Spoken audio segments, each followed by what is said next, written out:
继续是罢免相关的消息。先来看新竹东区的关心工行有设一个罢免的联署站，现场的志工来指控，讲有一对爸仔囝，大概经过，拢会甲因比中指。 骂歹听话，而且甲因配喙烂。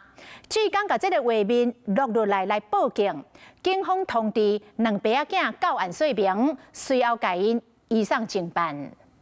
我猛烈看，有什么事吗？穿黄色查甫人一直屁屁叫，佮叫垃圾灰。你看没上啊？你看你你看没？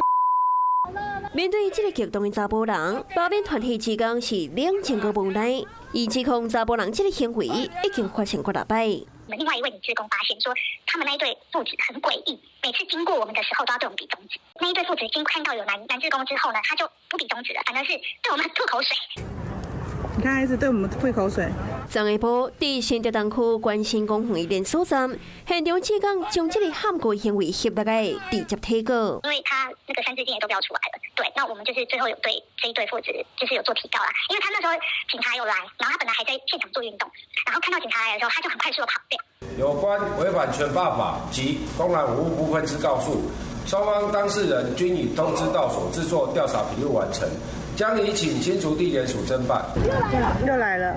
查甫人行来行去，嘴角一直张。当时还有真侪小朋友徛厨房车伫耍，看现场气氛真紧张。罢免团体职工强调，连署站都有合法申请集会。